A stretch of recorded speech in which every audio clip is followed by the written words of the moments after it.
Okay, I think it's working.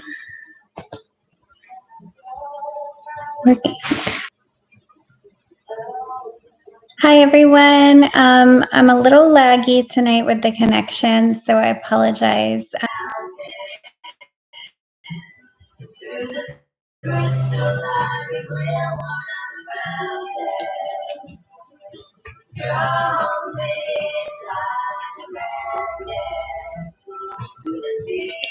Hi, I'm back. I think it's hopefully not lagging the way that it was. It is a little laggy. But we'll keep rolling with it as long as it seems to keep up. I apologize for my connection. I have no idea what's going on. I'm not very good with the tech stuff. Let me check with my person to see how it's doing.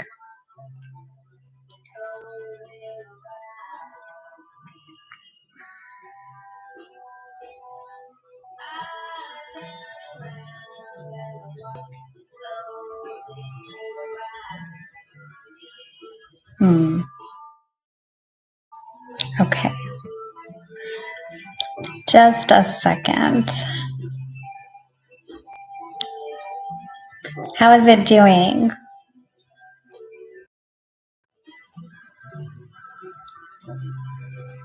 Are we good?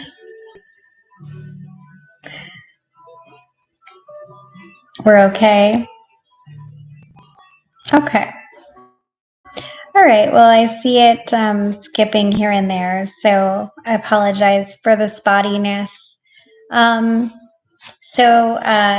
Okay, good. Good audio. Everything's okay. Great.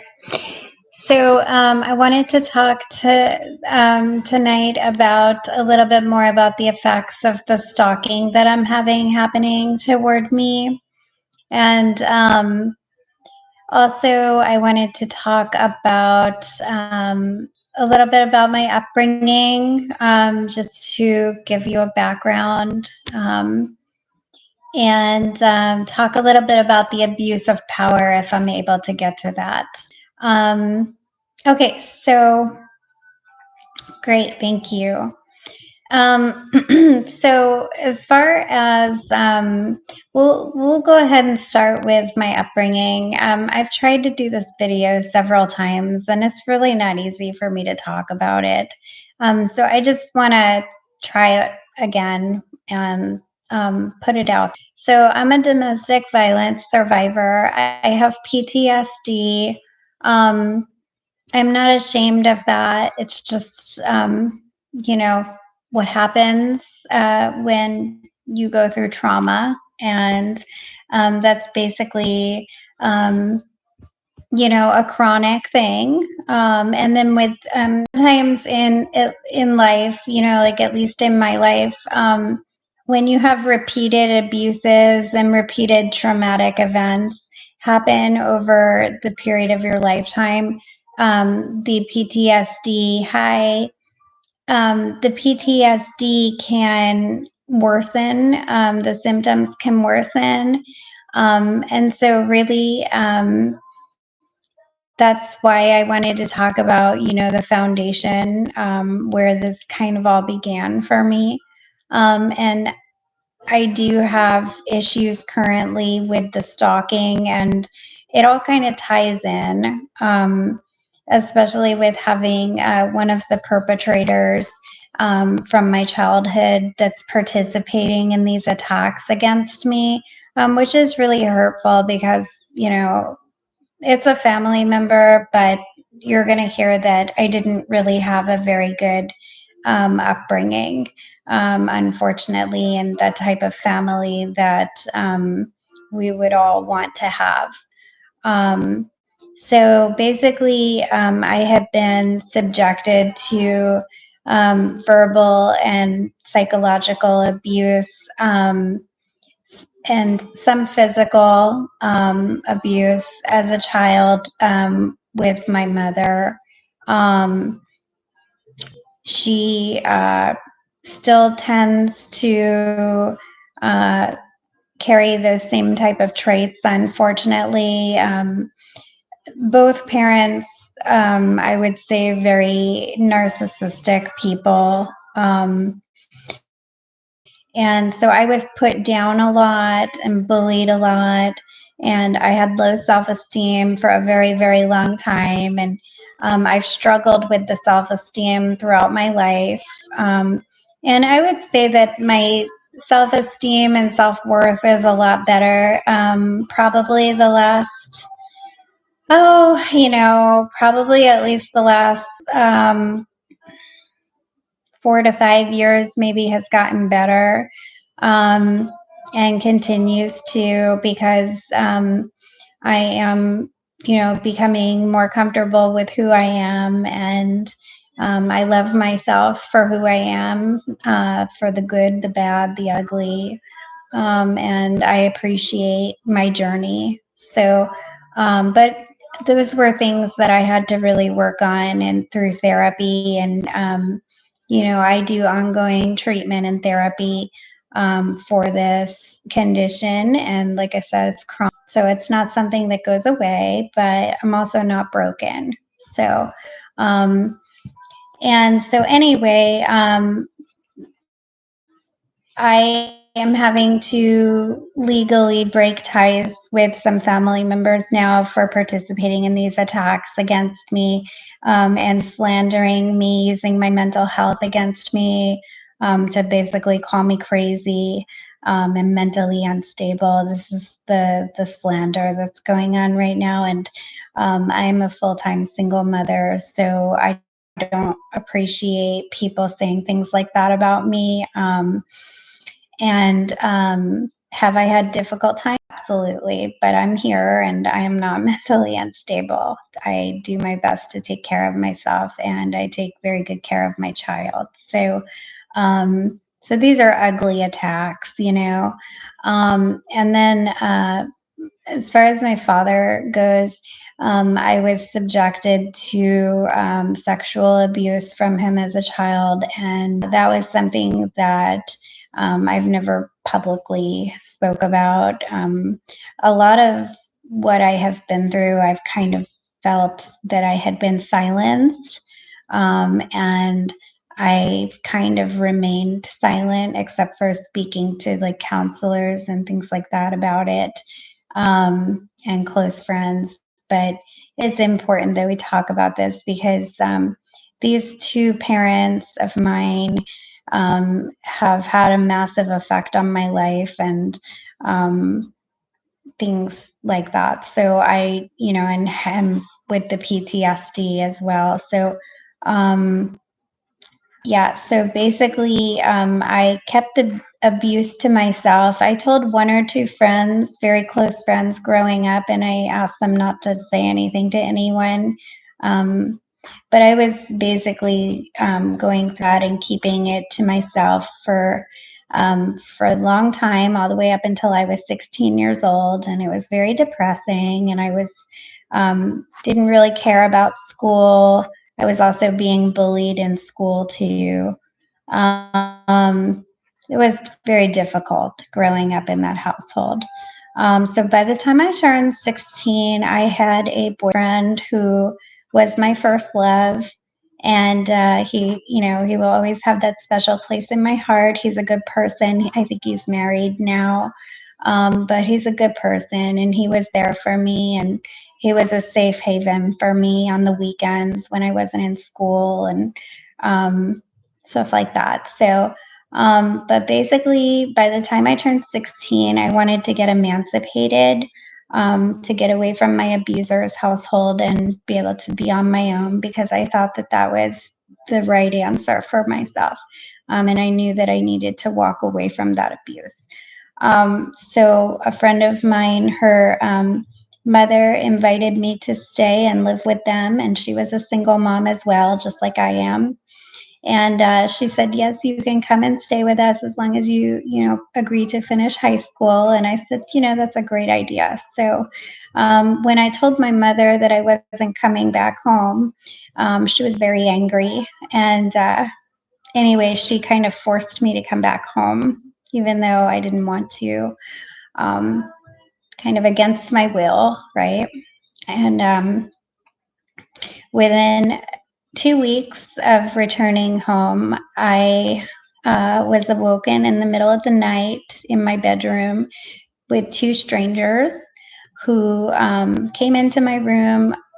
I didn't know who they were. They made me, it was a man and a woman. I guess they were married or whatever. And they made me undress in front of them and change. And then they threatened to zip tie my hands together if I didn't cooperate with them. This is 3 o'clock in the morning and waking me up in my bedroom like this. Very traumatic. Um, so I was told to go with them to their car. So I did. And I was scared.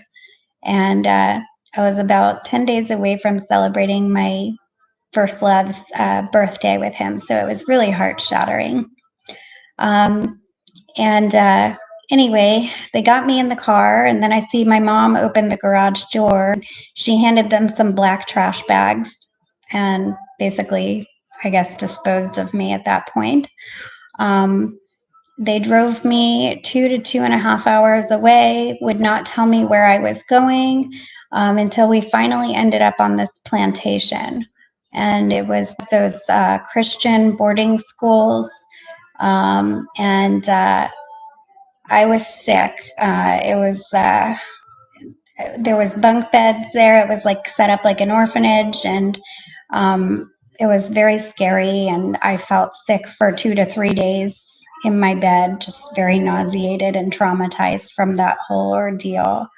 I was there for a year and a half, and the day that I graduated high school, there, my mother picked me up, and that was that. But I will never forget the kidnapping and the cruelty, um, and the fact that my father was never held to account.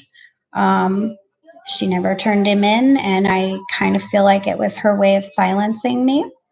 So I just wanted to share that because it's made a huge impact in my life, and it was very hard growing up without the love of a father, and also the love and comfort of a mother too, because she's been a very cold person. So that's just a little background, and I don't want to go too far into it, but it has absolutely had lasting damaging effects on my life and my mental well-being. So and a lot of what happened after I got out of there is I had to figure out life on my own, right? Because nobody really prepared me for life, so I had to figure it out on my own. So we'll stop there with that story, but I thought it would be important to get that out there. And then just moving on, talking about the current situation that I'm in and the stalking that's happening. So um, my mother is absolutely involved in this situation and these attacks on me, and unfortunately, my brother is as well. And the stalking and illegal surveillance of me. And my child. And then there's also some other political actors involved that are, this is the stalking and surveillance has been going on for probably about 3 years. I had to move out of Florida to get away from it, and it's continuing to happen here in San Diego, California. Um, and so I wanted to talk about that and the effects that it has on somebody who already has PTSD. And the fact that I am a single mother full time, and my child, he needs me to be my best for him. And stalking it's absolutely, I mean, it's terrifying, and I'm worried about my child's safety. I'm worried about my safety, and I'm not getting the support or help that I need. Being financially exploited as well.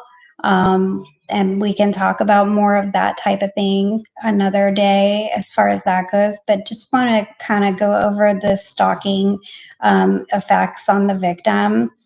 And so, anyway, here we go.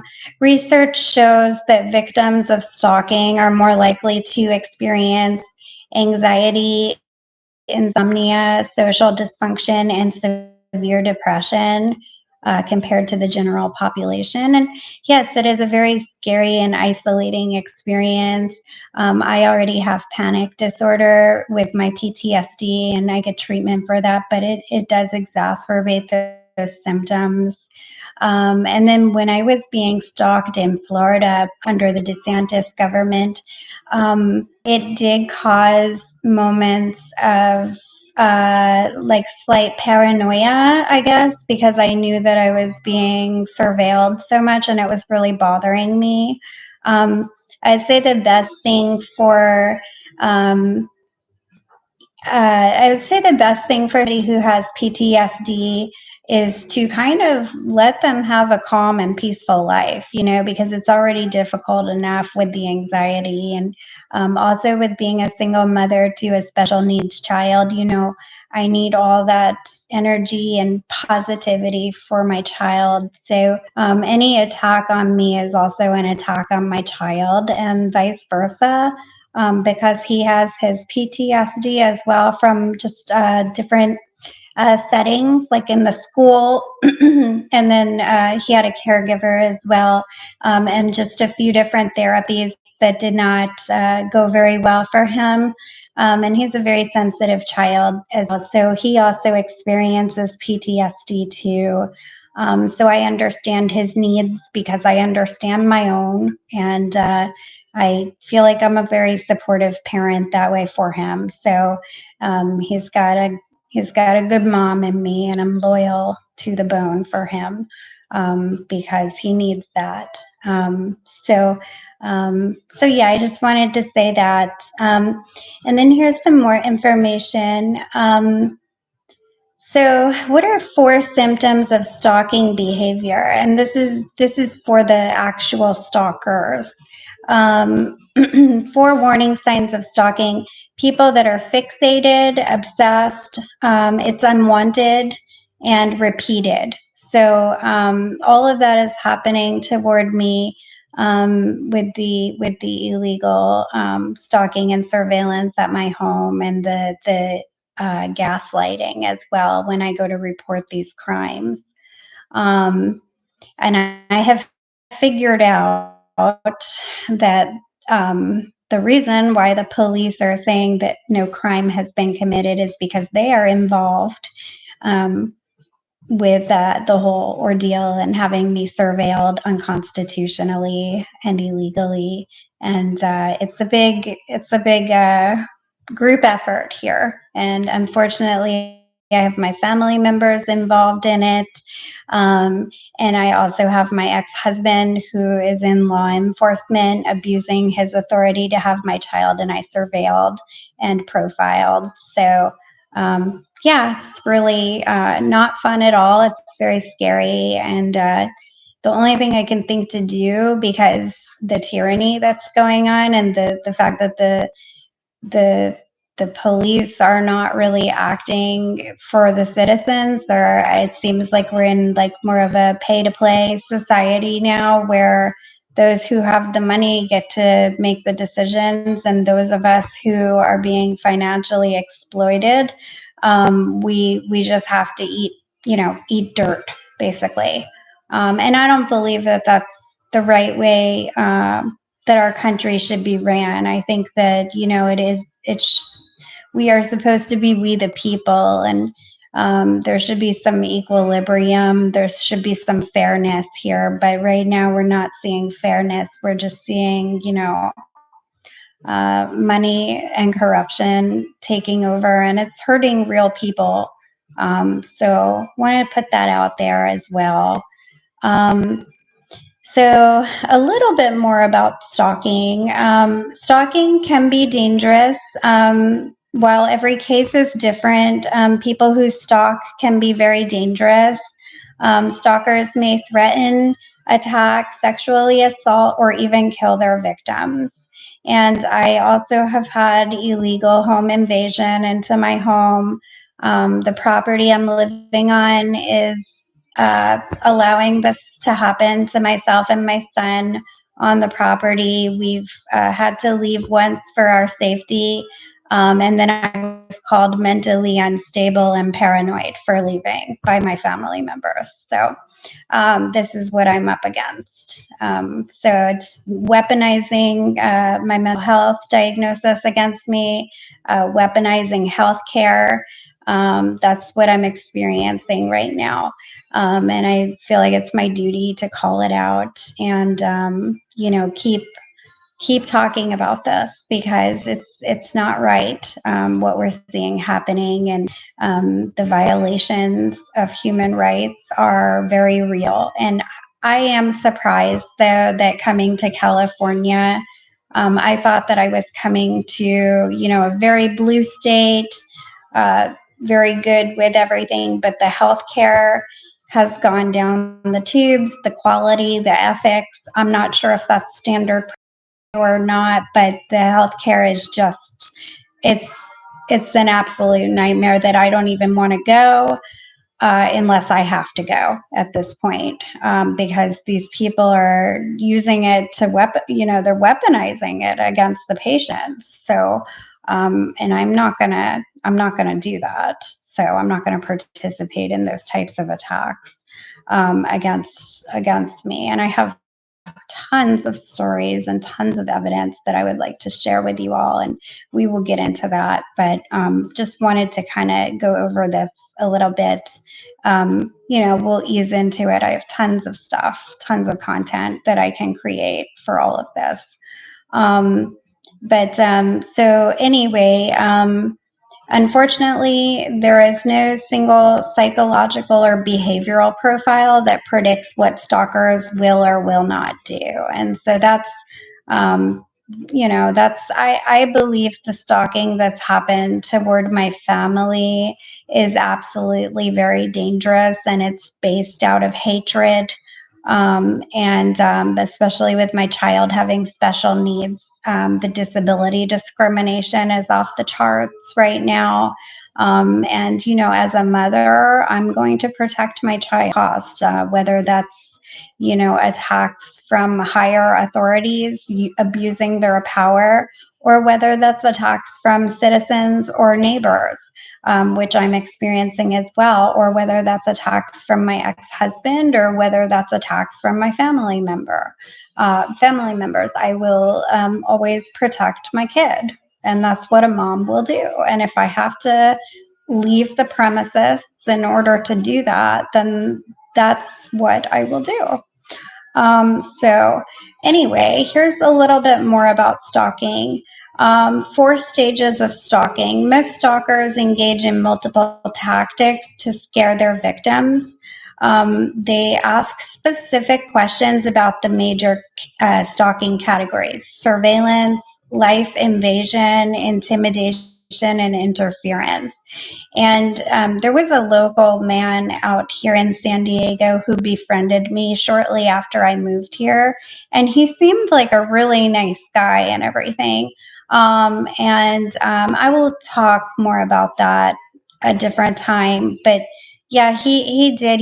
I tend to be a friendly person, and I thought with moving to a new place, I would invite him. He seemed like a nice person, so I invited him to come have dinner with us and just, all of that. And then he started asking me very invasive questions.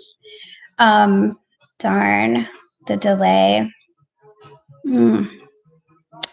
Is it still rolling? Okay, I think it looks like it's rolling. So anyway, yes, goodbye to him. Yeah, for sure. But he started asking me personal questions about my finances, and being a single mother and having a child with disabilities. And now I have some of my own healthcare needs as well, which I can talk about more later. But obviously, you do know about the PTS, that's easily treated with the medicine that I take and the treatment that I get with counseling and psychiatry. So that's, and that's fine.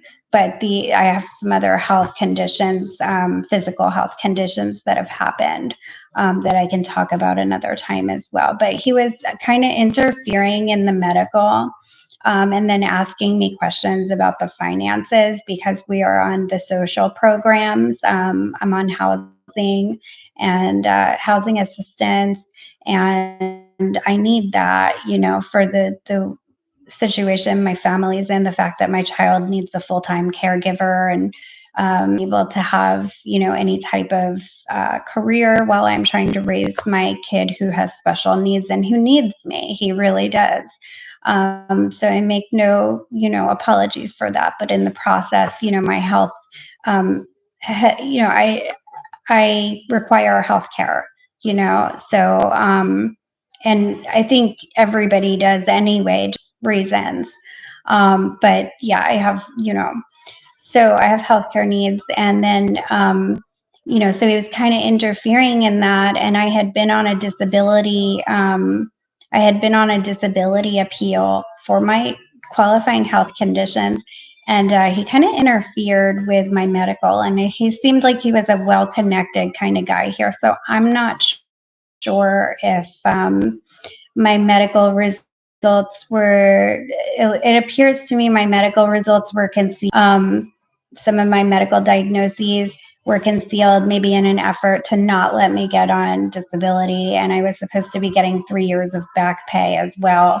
And I got totally denied. And it's just like, it's just astounding to me. I had to get rid of my car a little over a year ago because of the health issue that I had been facing, and needed to cut back on the expenses while I was waiting for this appeal to come through. And with that flat out denial, that means I get no car, um, no extra resources to be able to get an attorney if I need one, and just completely financially put me back against the wall. So, we're okay right now. We have a roof over our head at the moment, but at the same time, the property that I'm living on is not a safe place for us because the stalking is occurring here, and the unconstitutional and illegal surveillance of my family is happening here. So we really should be moved for safety reasons. And my housing authority is refusing to help, and they just won't give me any answers. So, as well as, the targeting of people with disabilities that's going on in the country. It's very worrisome for me as a mother that my child is being targeted and he's 11 years old, So, this should be discussed more. Um, and it's just not right. So, anyway, so yes, so these types of things that these people do. And then, so when I was talking about the exacerbation of the symptoms that happen when you're being stalked, and like when I was in Florida, and I was feeling those moments of just like brief slight paranoia with the stalking, I had put that on my disability as, one of the symptoms that I had, because it is a symptom that I was experiencing at that time. However, this man, this local man here, he obviously either had access to my social security records or something, because he was like, okay, and he heard me talking and he goes, okay, she's paranoid and stuff like this. So I think that he was basically using these things to attack me while I'm here in San Diego, basically using these tactics to have me stalked, surveilled, and then call me crazy when I call out the criminal activity that's going on, as well as the break-ins in my account, the fingerprints being removed off my camera app, and things like that as well. So a lot of criminal activity going on. Found out today that somebody had been trying to get into my credit card account, and I was locked out because of all the attempts and stuff like that. There's just a whole lot of stuff going on, just a lot of attacks. And at this moment, not getting the legal representation that I need. So hopefully that will be changing soon, because I really could use a little bit of a miracle right now. um, so, and then here's a few other things. How do you know if someone's stalking you? Know the signs of stalking. If somebody's constantly following you, showing up at your home or workplace uninvited, monitoring your online activity, which that is happening. I have people coming around taking my data and stuff like that too. It's all on camera, so I'll be glad to post all that when I figure out a good time and how to do it on here.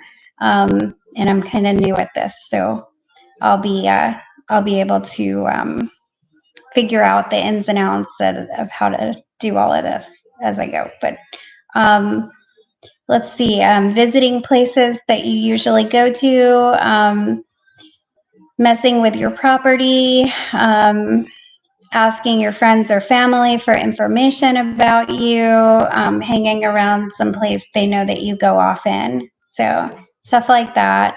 And then with the political stalking, as we know, MAGA is a cult.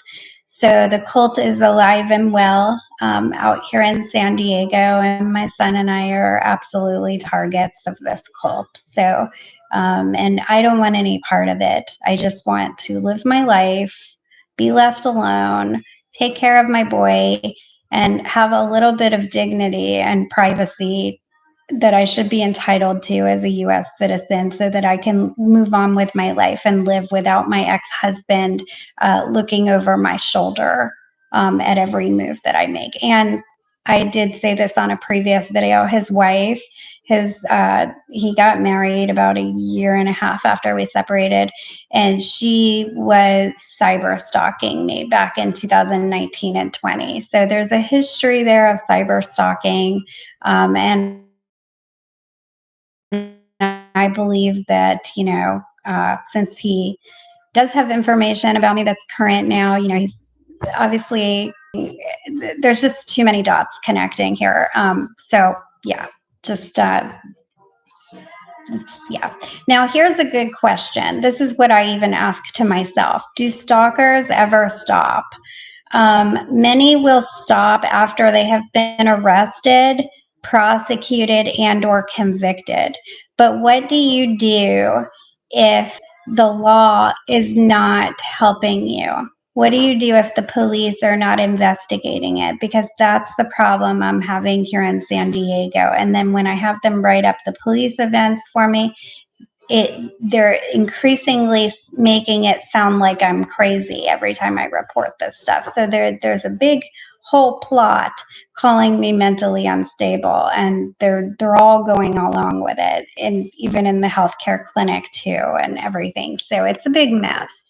And so yeah. So, but what do you do when tyranny, is taking hold, and you're not getting, you don't even know if you can call 911 and actually get the help that you really need, because of whatever political, the polarization that's going on right now.